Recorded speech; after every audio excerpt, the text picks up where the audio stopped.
Hey, welcome to the Americhicks World War II project. I'm Kim Munson. And I'm Molly Vogt. And we are thrilled to bring to you a fabulous show today. We have in studio with us Will Landon. He was a navigator, a first lieutenant, a navigator on B-24's 25 missions in the European theater. And Zoghby, he was a private with the 17th Airborne. He was a gliderman. And we are just really pleased to have these gentlemen back with us. We did a show a few weeks ago, and as Will and Lou met, we realized the conversations that they were having were so rich that we wanted to actually get this all on the show, so we are excited about that. This show really precipitated from a trip that we took to Normandy in 2016, Molly. It was with a group from the Denver Police Activities League, with 4 D-Day veterans, and we came back realizing how important it is to capture these stories. Absolutely, and the interesting thing is that both of these gentlemen saw action in Battle of the Bulge in World War II, so we thought, wouldn't it be cool if we got them back here together and asked them their experiences? Because the Battle of the Bulge, I mean, what a hard time. If I remember correctly, I read somewhere that actually was the costliest battle ever fought by the Army. I believe in the Battle of the Bulge, we lost something like more than 100,000 men. And, right, since Gettysburg. Yeah, so it seemed like it was a pretty tough fight, but we won, and you guys won. And so we wanted to get your take on what was going on during the Battle of the Bulge. You know, what was it? Why did they call it that? What was Hitler's idea? And what did it look like? Well, and the Battle of the Bulge was really Hitler's last kind of hurrah to fight the Allies. It started in December of 1944. It was Germany's last-ditch effort to stop the Allied advance. Hitler came through the Ardennes forest, and he was fixated on trying to get to Antwerp, Belgium. And the American line stretched for over 1,000 miles, and there was bad weather that had moved in, and there was no air cover. And so it was December 16th that the Germans attacked. And the Germans needed 3 things to succeed. They needed the bad weather to hold, to keep the Allied aircraft grounded. They needed to move fast because they needed to control the crossroads and capture fuel supplies. They needed to rupture the Allied line, and it's called the Battle of the Bulge because that's ultimately what it looked like. So let's jump in here. Will Landon, let's start with you. You did 25 missions. 30 missions. 30 missions. Wow. And I did one that was a mission, a care mission. When they liberated Paris, the Germans took all the food out of Paris. And so they took our group off of combat, and we flew, I think, flour and beans and potatoes, I don't know what. They put boards in our Bombay care, and we, of course, we thought, oh gee, this is great. We're going to go see some of these French ladies. Well, the way it worked out, we had to fly. We couldn't land in Paris. The airport was too much trouble. So we flew behind the lines, and we landed at a small airport in there. And some French guy came up with a big truck, and he unloaded our food for the French. We turned around and came home. The only great thing about it was we flew in and out at treetop level, so we'd be under the radar. And I'll tell you, you really got an eyeful of all the buildings that were just ruined. And of course, the gliders, they were sitting around in there all over, and the guys in the gliders, they tried to burn them. They'd light them, but most of them didn't burn very good, and so they would be sitting in there. But I got a good. That's the amount of my history with that situation. Well, Lou, let's go over to you. Speaking of gliders, describe to our listeners what a glider was exactly. Well, I think it was called a CG4.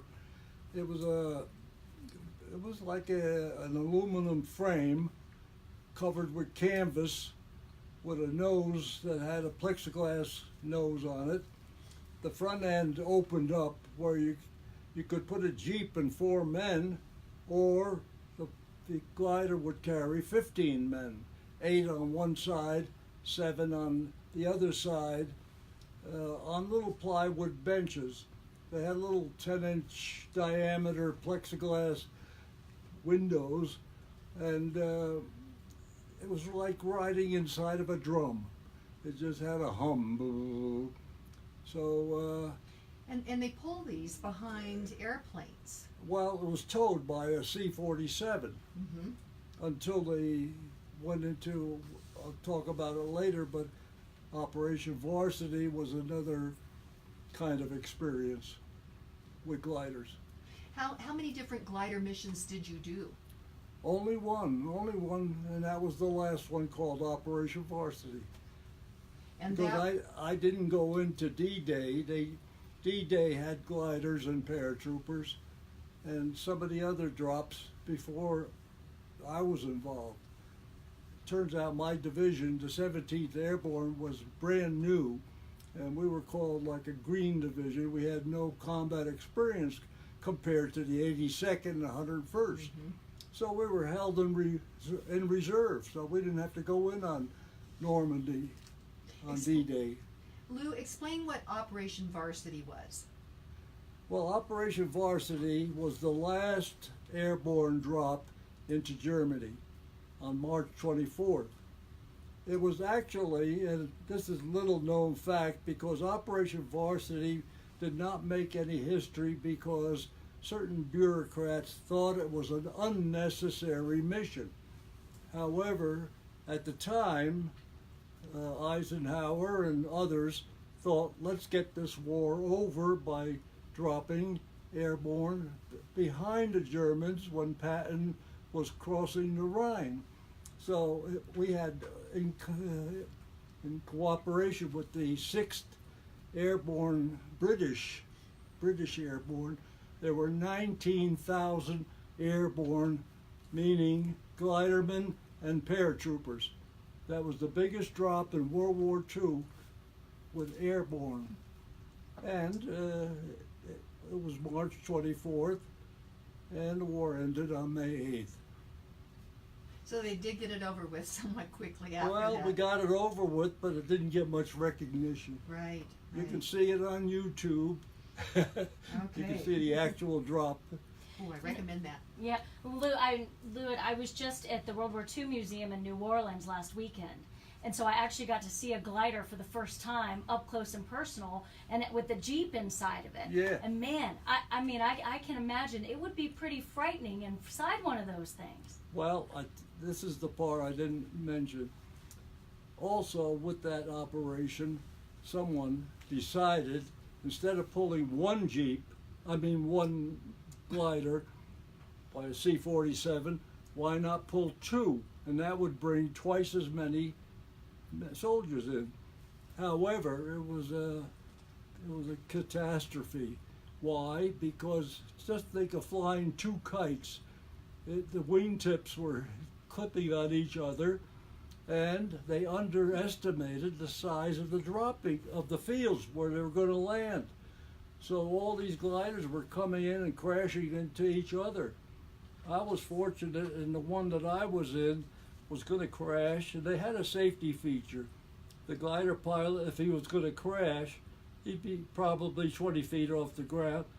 If he's going to crash into something, he would pull a lever, and a parachute would pull out the back end and it would pancake the glider. Wow. Right there. And that's when I was in. And of course, it was quite a thump when it landed. But that was the last time they would use gliders because it was obsolete.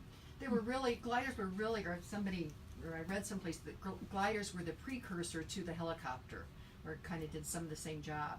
No, I don't You're think thinking so. So No. I don't know where I read that, Molly. I don't either, because I don't think you could fit that No, many I don't bulls think inside of so. a helicopter. No. Okay, well, I'm glad that we clarified that, Lou. So, Well, there Now, was yeah. when you were coming in on Operation Varsity, were you taking enemy fire at that time? Oh, well, we were 9 minutes over enemy territory at about 500 feet. Now, and the C-47 was traveling at about 100 miles an hour. It was slow considering air. They were shooting at us with pistols. And the fellow sitting next to me, sitting there with a rifle between our knees, he says, "I'm hit." And I looked to see where, and the bullet came right up to the glider, right through his thigh, fortunately. And when we finally landed, I was on the door side, so I jumped out and I stood up and hollered "medic" when somebody said "duck," because the gliders were coming in, and so when they say "duck," you hit the ground, and the next glider would have decapitated me. Oh So- man. You know, I think about in the Europe. Well, I think about both but definitely in the Pacific theater with all of the flak that was flying up after the bombers, and the guys were describing the flak seats that they would sit on. Or I saw at the World War II Museum some flak goggles as well. And so I'm curious, in the glider, was there anything to protect where you were sitting? No, you were sitting on a 1/4-inch plywood seat. There was nothing. You could, you know. You know, that's a good question to throw over here to Will. You know, up until we started doing this World War II project, I never understood it when people said, "Don't give me any flak." I didn't hear this question. That's okay. I didn't understand the saying of "don't give me any flak" until we started doing this this show. Yeah. And flak was deadly to our bombers. Could you describe for our listeners what flak is exactly? Well, I really don't know much about, you know, the big guns that they had. But of course the Germans were shooting these, I guess you call them a cannon, I don't know what, but they would fire a projectile that was a bullet, you know, and it was steel, and they would shoot it up, and it was set to go off at a particular altitude. And of course the guys that were running those, you know, they were trying to track, you know, the whole bunch of us that were going in.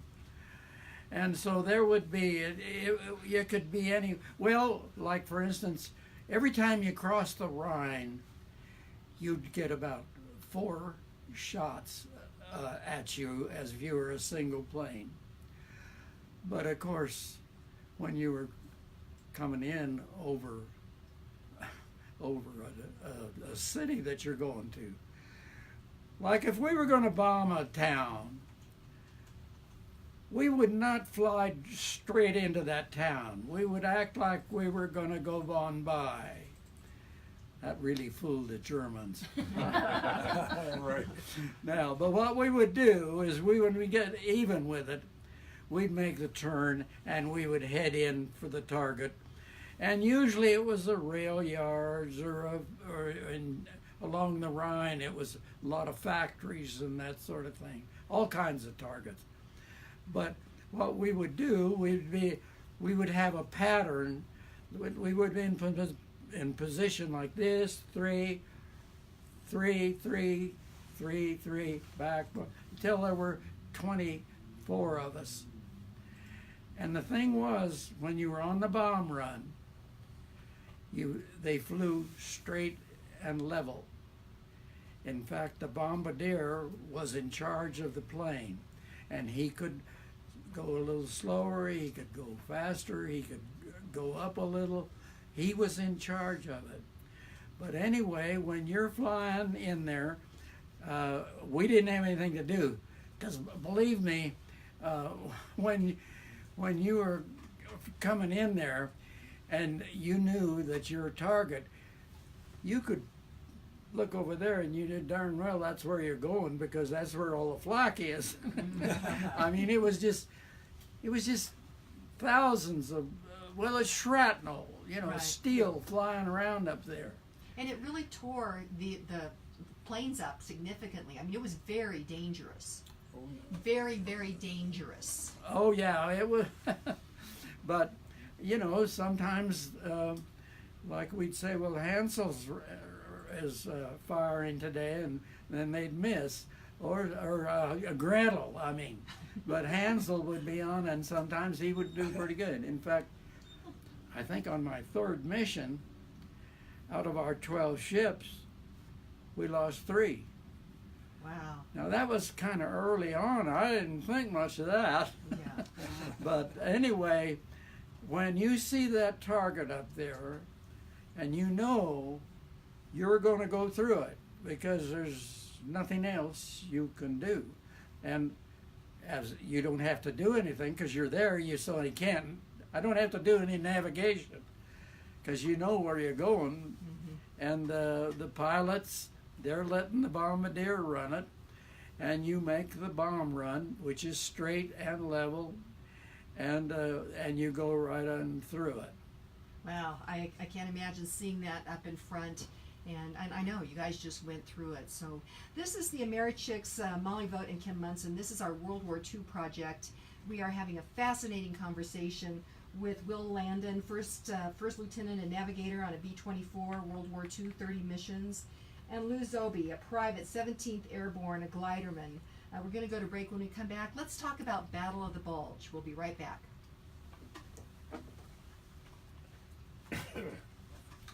Hey, welcome back to the Americhicks World War II project. We have in studio with us Will Landon and Lou Zoghby. Will Landon is was a B-24 navigator, a first lieutenant, did 30 missions in the European theater.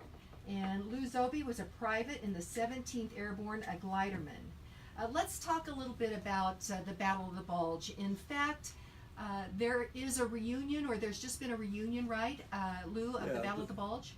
This weekend is the annual reunion of the Veterans of the Battle of the Bulge Association, which I will attend because I didn't attend any others, most of which were back east. So we don't know how many will show up because the numbers have dwindled. As you know, there were approximately 600,000 soldiers in the Battle of the Bulge, fighting 500 and some thousand Germans. So there were over 1 million participating in the Battle of the Bulge. What was your role? At that time, an infantryman. Wow. On the ground. Well, And how old were you, Lou? I was 20 when I went into the Bulge. I didn't go in, of course, the Bulge started December 16th, and I was in England. The 17th Airborne was sitting in England thinking the war was over. Well, this was a surprise, a surprise on the part of everybody, Eisenhower, Montgomery, and it caught everybody off guard. Next thing you know, everybody was pushed up to the front. The 101st went to Bastogne, and the 82nd Airborne was right around that same area. So we didn't get in until about the 28th of December. And the reason was that we couldn't fly in because of the clouds. And when the clouds cleared, we went in. So, yeah. It was pretty rough. And what the Bulge, there was St. Vith on one side and Bastogne on the other, right? And then the Germans were making the push. Well, Hitler's objective was to get to Antwerp, where the fuel was primarily, because he needed fuel for his tanks and planes and trucks and so forth. And if he could capture Bastogne and move on to Antwerp, the whole thing would have been a different war.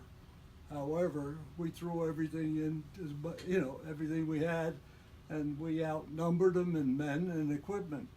But it took 40 days from December 16th to January 25th. That was 40 days. It was the biggest battle of World War II in terms of the number of people in it and the length of time. The casualties were over 81,000, with 19,000 killed and 23,000 captured. Yeah. Wow. Lou Zoghby, can you talk to us about what it looked like? You're an infantryman, you're on the ground. What did it look like when you first got to Battle of the Bulge in World War II? Oh my goodness. They brought us up and dropped us off in the woods. It was about 10 degrees and the ground was frozen. You couldn't dig in. You couldn't do a foxhole. Did you You have just- proper equipment? Did you have equipment to stay warm? Well, we had our overcoat, but the first few hours when you would try to so-called dig in, when they told us, you took your overcoat off, and a couple hours later they said, we're moving forward, let's go. Well, the coat was frozen. Oh my gosh. I carried it on my shoulder. An army coat is 18 pounds dry. It is about 5 feet long. And I carried that on my shoulder for a couple hours until my arm was going to fall off, and I threw the coat away. So if you see some pictures, you'll see a lot of other soldiers without overcoats for the same reason. But we were layered with 2 sets of underwear and 2 shirts and a sweater and fatigue jacket and such. And we managed with, and we had a blanket too. We had a blanket. So the whole thing was, and you huddled. When you had a foxhole, you generally had at least two fellows, because he needed some body warmth. So you stacked up the snow, and you put some cedar branches in the bottom, because the body heat melted snow. There was always water in the bottom, and that's the way it was all through the bulge, with snowstorms and bright sunny days, etc. Yeah. So you went into the bulge on a glider, though? Is that how you got into it? I'm glad. No, we were trucked up. Oh, you were trucked in? Okay. Yeah. Okay. Well, let's go over to you. When you guys first started visiting, it seems to me like you flew over the Battle of the Bulge. What did you see? Well, actually, what happened to us was that we had gotten up. The weather was just terrible, and we couldn't get off the ground. But we got up at 4. They wanted us up, because we helped the infantry a lot, but we couldn't get off the ground. But we got up at 4 o'clock in the morning, 4 days in a row, and we were ready to go. But about 10 or 11 o'clock, they'd scrub the mission, and because it was getting too late. But finally, we did get off on New Year's Eve day. Yeah. And I think it Christmas Day, Christmas Eve? Christmas Eve day. Christmas Eve day, right. That's when the fog lifted, and we got off the ground. And I'll tell you this: I have never seen so many airplanes in my life. It was what we called a maximum effort. Every crew or every air base was putting up all the planes that they possibly could. And the heavy bombers were at 24,000 or somewhere in there. The twin engine planes were at about 10 or 11,000. And the fighters were down below, and they were just shooting up, anything that moved down there. They were having a ball. I had a friend who was a pilot of a P-47, and I guess he had a ball that day. He was flying that around and just machine gunning it.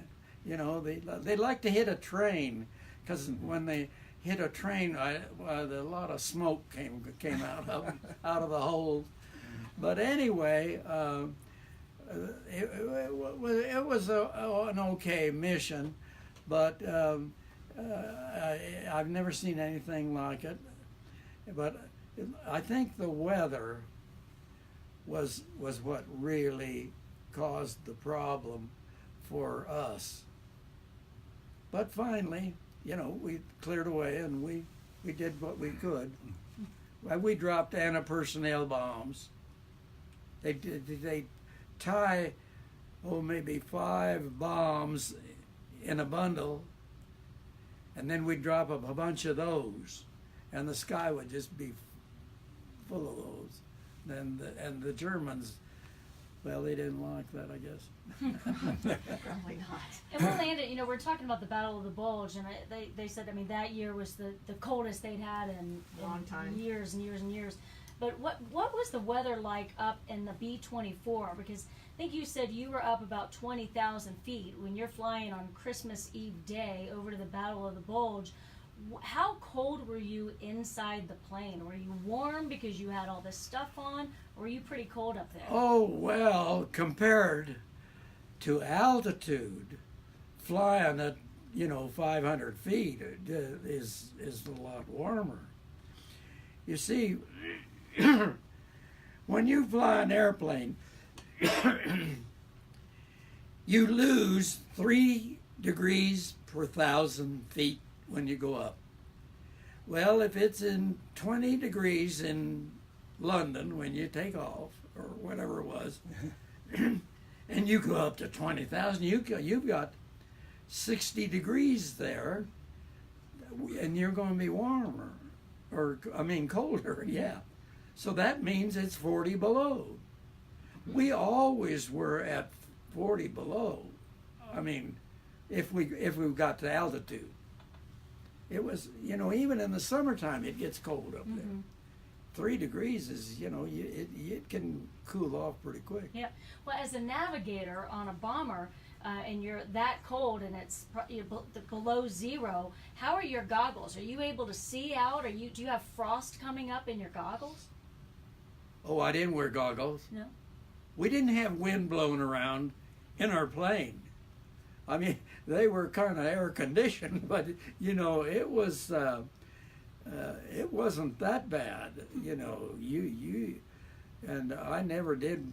I had a hat on or something over my earmuffs and stuff, but actually, with the electric suit, you're fine. And how Except my suit. One day it kind of had problems, and the gloves went out, and I got frostbite on my fingers.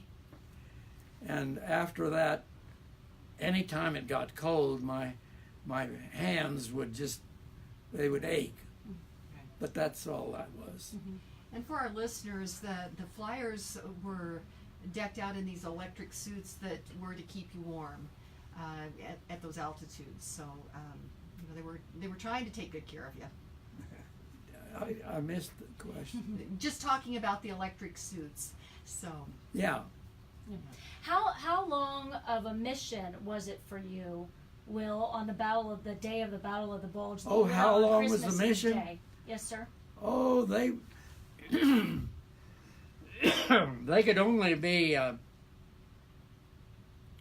well, I can't remember what they were. They were so short compared because, see, we were based there near London, so all we had to do was cross the channel and go in a little ways. So we were there before you could, snap your fingers. So it was not a long mission.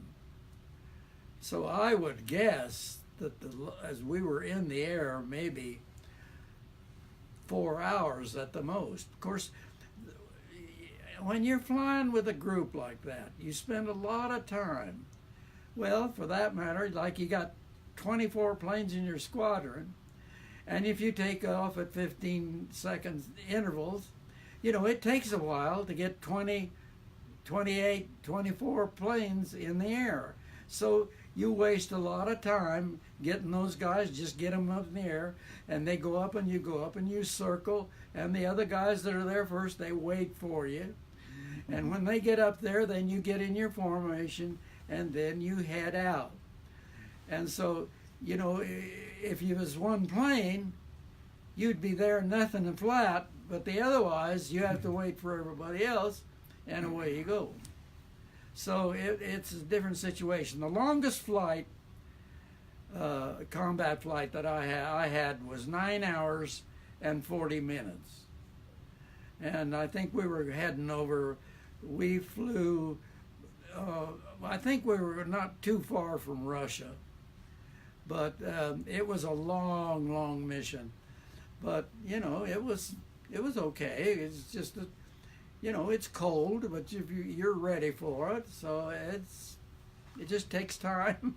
This definitely takes time. Lou, let's go back over to you.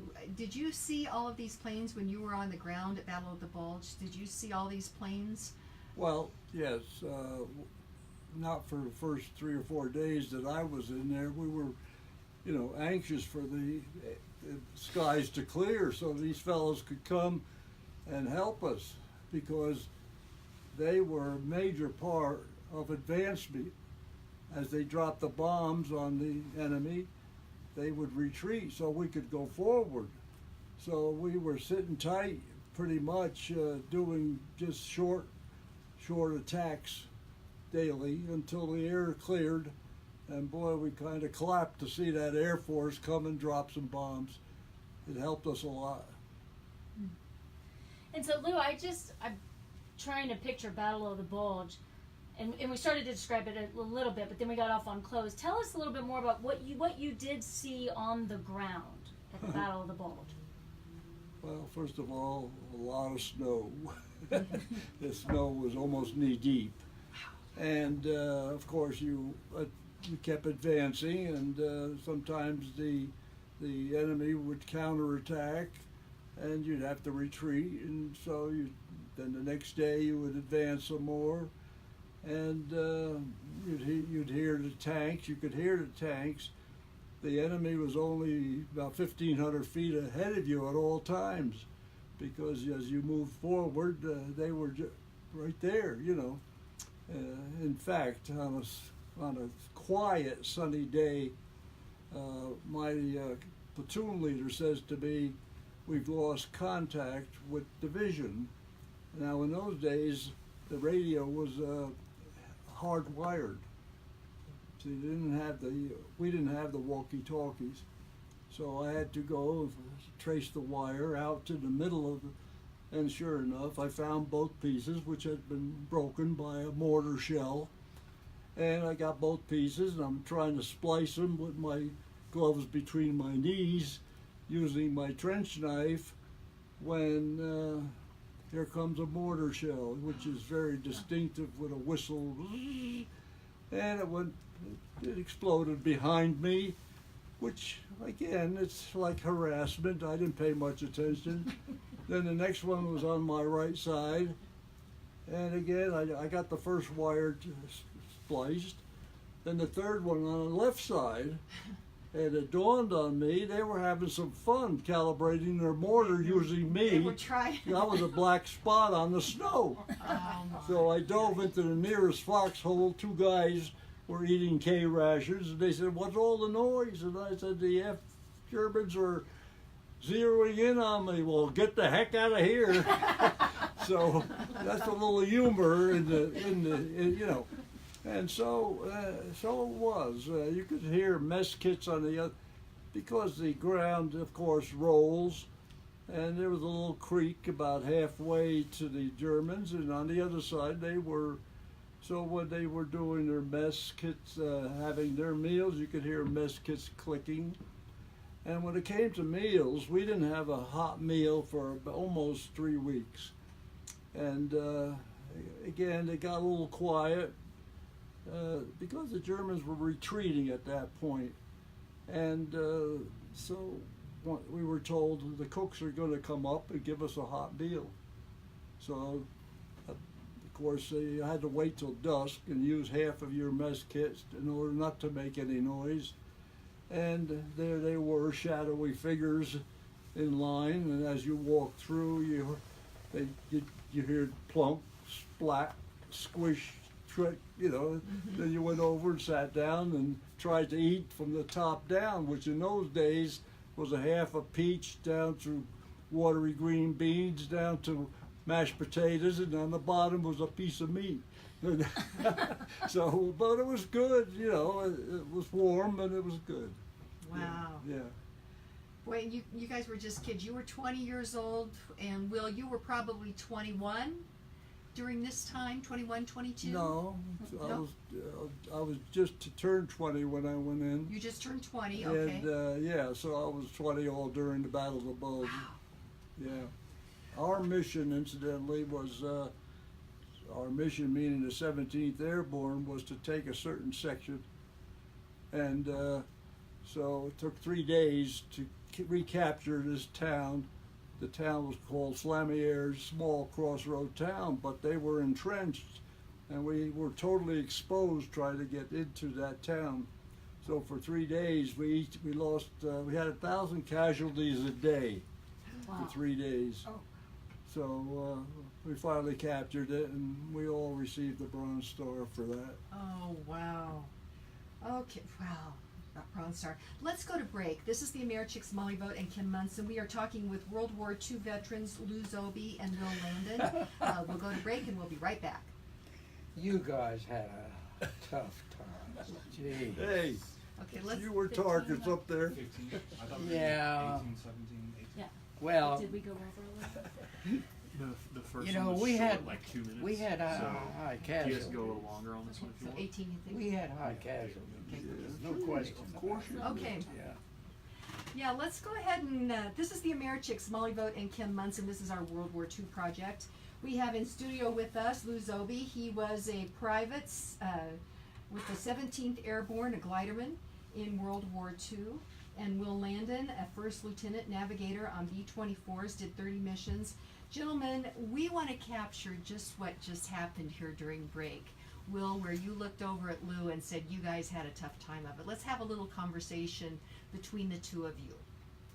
So, I didn't get the question. Well, we were curious to hear you all talk to each other since you were both at the Battle of the Bulge. Yeah, you said you had it easy. Well, it wasn't easy for you guys. You got shot down too. Oh yeah.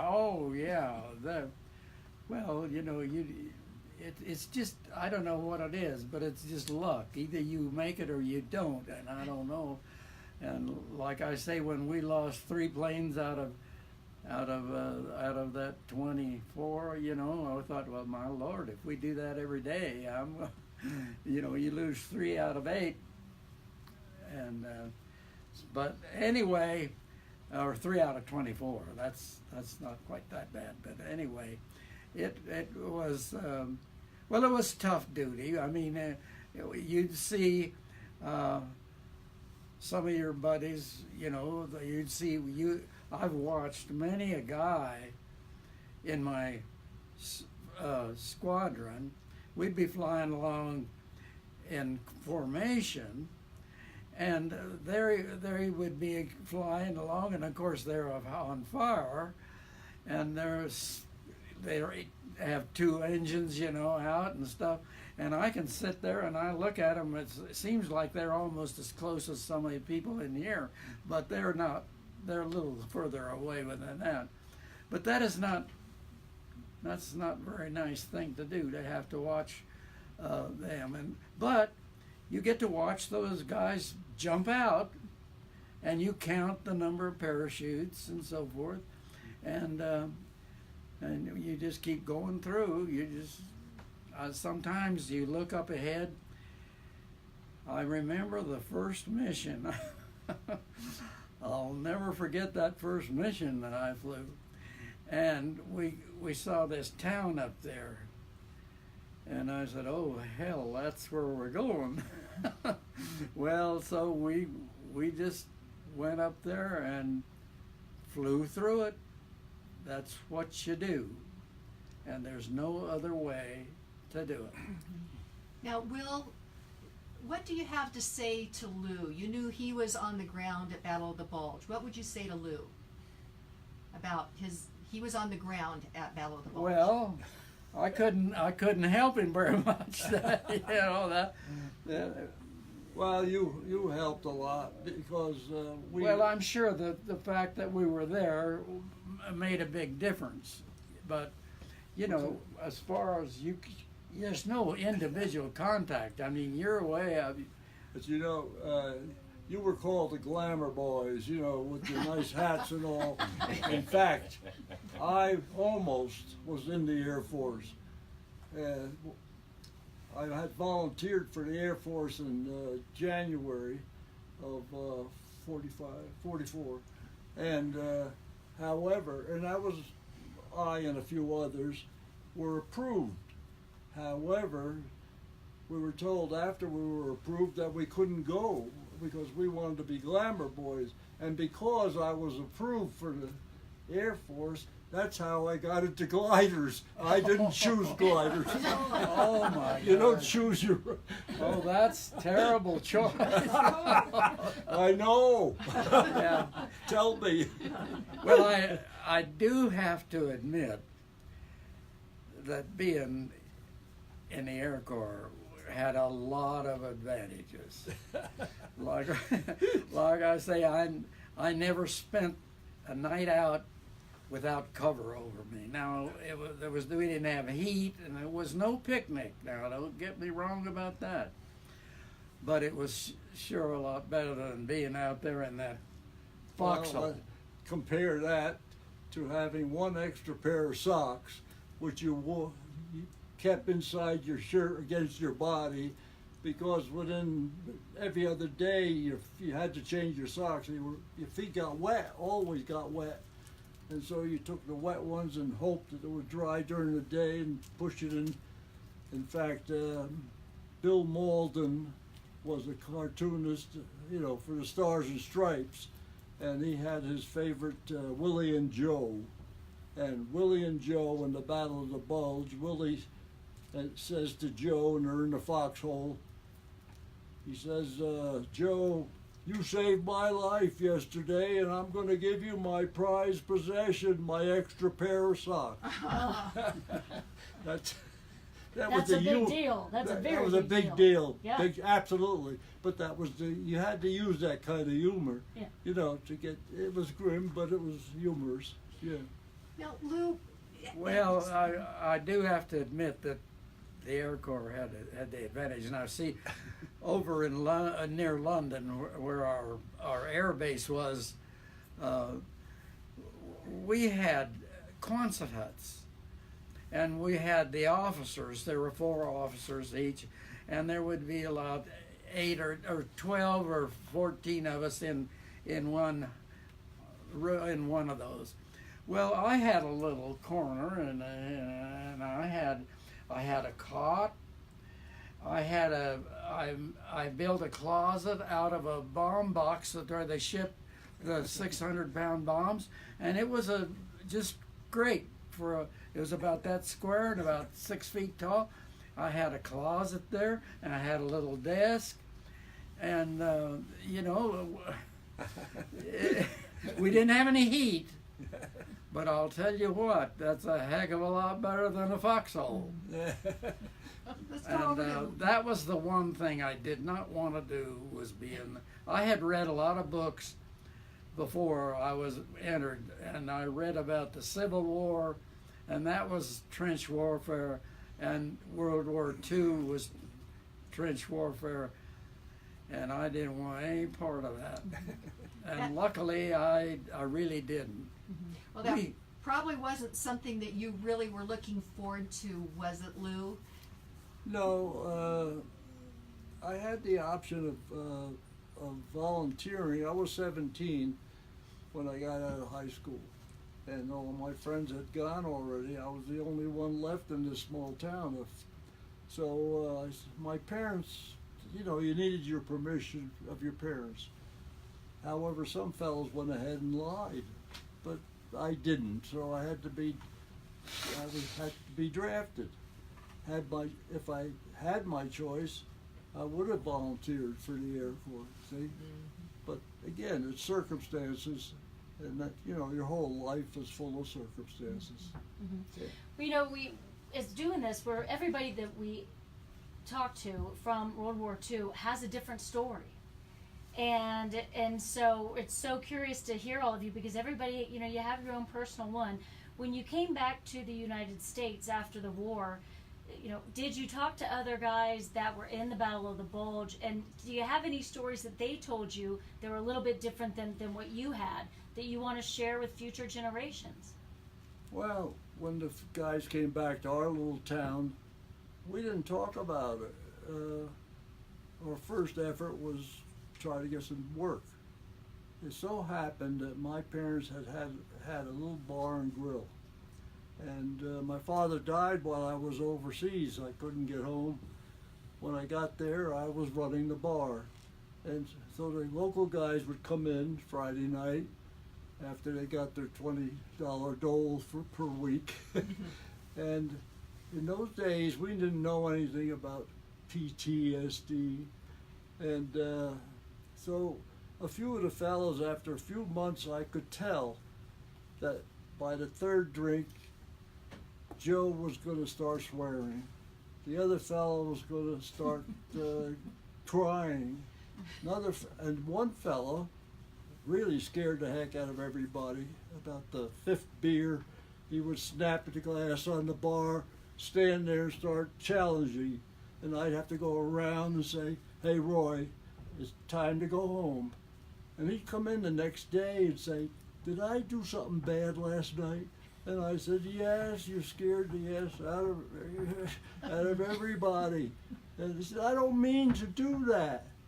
And the interesting part, this fellow, after he overcame this, the shock of war, he became a male nurse and got all kinds of awards for being a humanitarian or, whatever.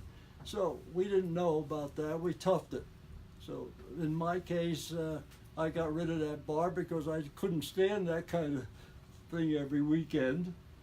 And I went and applied to the power company. What happened to me before I went into the airborne, I had a little stint they had a college program called the Army Specialized Training Program. It was only a short-lived program.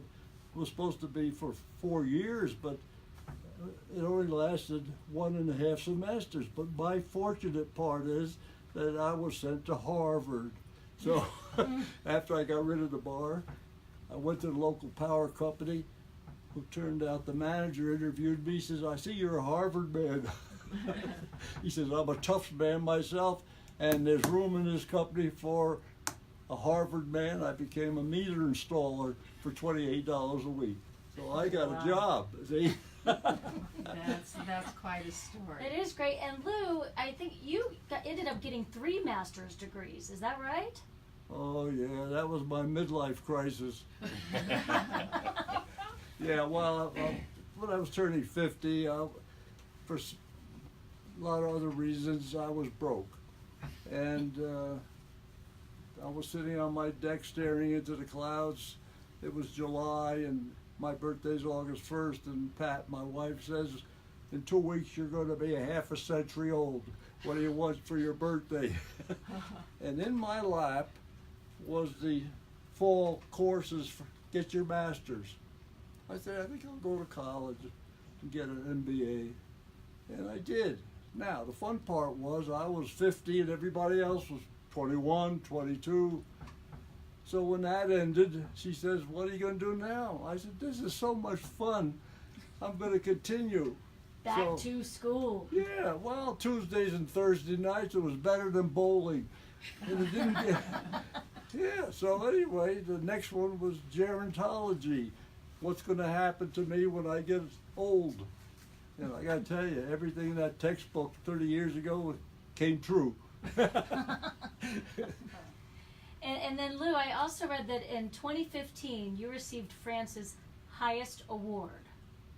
Well, yes, it turns out that if you participated in France in any matter of time in World War II, they would give you this award. However, the process is lengthy because you have to apply to the local, not local, the nearest one, San Francisco, the what do you call it, the consulate. San Francisco sits on the application for 3 months, sends it to Washington, and they sit on it. But anyway, all of it takes about a year, 3 or 4 months, and you qualify for it. Yeah. Yeah. Well, let's go over to you after the war. What did you do? You came home. What did you do when the war was over? Me, Yes, sir. I went back to college. I had gone a little bit before the war, and then during the war, of course, I even got a little bit of. I was sent to. Well, that's not important. I'll let that go. I'm not going to talk about it. But anyway, I just went on and finished my degree, and here we were, a bunch of Army veterans, and we had a bunch of kids.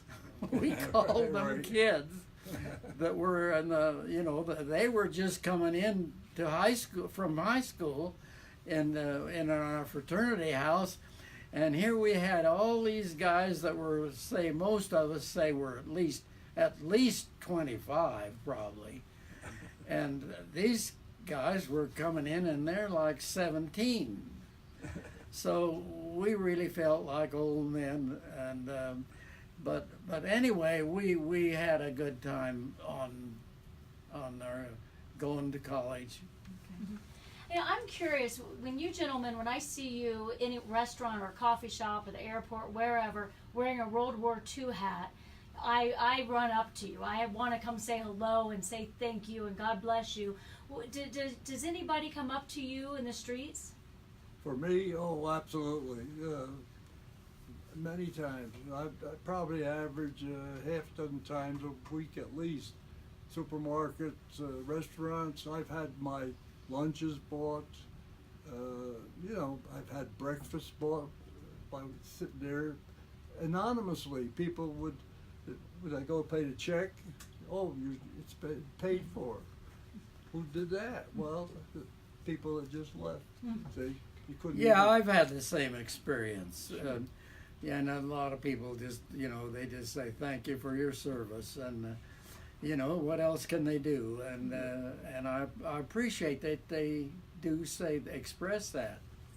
A few of us that were in there he had a tough time, and I had it not quite so tough, and for certain regards.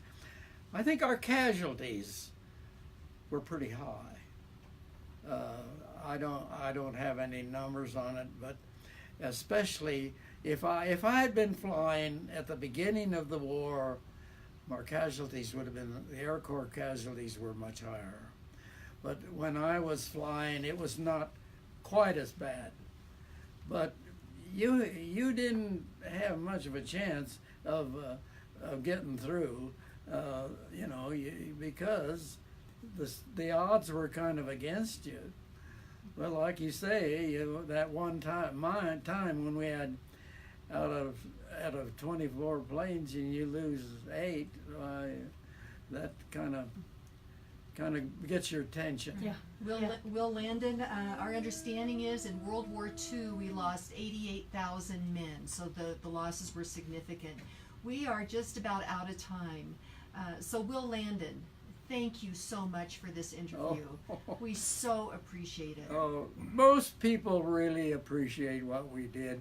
I'll tell you, what I remember is at the beginning of the war, Hitler and Mussolini were just going crazy, and I'll tell you, we were scared. We didn't want that, and so. We were kind of saving our own skin too. So, Well, yeah. Yeah, but I'll tell you, I think people appreciate what we did. Most definitely. So Will Landon, thank you. Lou Zoghby, thank you so much for being in studio with us. Thank you for asking us. Thank you, gentlemen. God bless everybody. This is the Ameritics World War II Project. Check us out at EZ 1430 AM, and also you can always go to our website ameritics.com to listen to all of our old shows. And if you know a World War II You veteran, made we'd it. love to meet them. So reach out at ameritics.com. God bless. We did it. Awesome. Well done. Yeah. Good job, gals.